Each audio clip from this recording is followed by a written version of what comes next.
சொன்னால் நம்ப மாட்டீங்க. இது கடந்த 2.5 வருஷமாக நான் வந்துட்டு கல்ச்சர் பண்ணிகிட்டு இருக்கக்கூடிய டேஃப்னியா மேக்னா கல்ச்சர் தான். நான் ஒரே கல்ச்சரை தான் திரும்ப திரும்ப வீக்லி ஒன்ஸ் வாட்டர் சேஞ்ச் பண்ணி திரும்ப ரீகல்ச்சர் போட்டு அந்த மாதிரி தான் நான் 2 வருஷமாகவே மெயின்டைன் பண்ணிகிட்ருக்கிறேன். நிறைய பேர் red colour moina, red colour daphnia, white moina அப்படின்னு நிறைய டிஃப்ரென்ஷியேட் பண்ணியெல்லாம் வீடியோஸ் போட்டிருக்கிறது நிறைய கேள்விப்பட்டிருக்கிறேன்.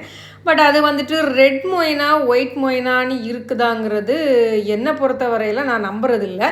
ஏன்னா 2.5 வருஷமாக நான் இந்த கல்ச்சரை தான் மெயின்டைன் பண்ணிகிட்டு இருக்கிறேன்.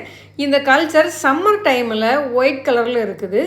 இதே இந்த ரெய்னி சீசனில் பார்த்தீங்கன்னா இந்த மாதிரி ரெட் கலரில் இருக்குது. இந்த வீடியோவில் நான் எந்த ஃபில்டருமே யூஸ் பண்ணலை. எனக்கு அந்த ஃபில்டர்லாம் ரொம்ப யூஸ் பண்ண தெரியவும் செய்யாது.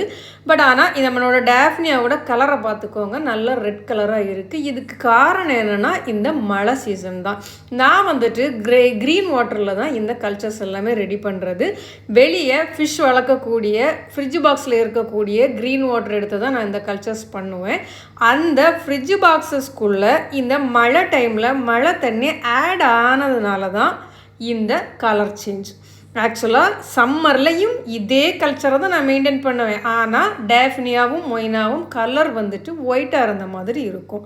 பட் ரெய்னி சீசனில் இந்த மாதிரி ரெட் கலரில் இருக்குது. நீங்கள் யாராச்சும் இந்த மாதிரி கலர் சேஞ்சஸ் நோட் பண்ணியிருந்தீங்கன்னா கண்டிப்பாக கமெண்ட் பண்ணுங்கள். மறக்காமல் ரெட் மொய்னா வச்சுருக்கிறவங்க ஃப்ரெண்டுக்கு ஷேர் பண்ணுங்கள். வீடியோ பிடிச்சிருந்தால் லைக் பண்ணி சப்ஸ்கிரைப் பண்ணுங்கள்.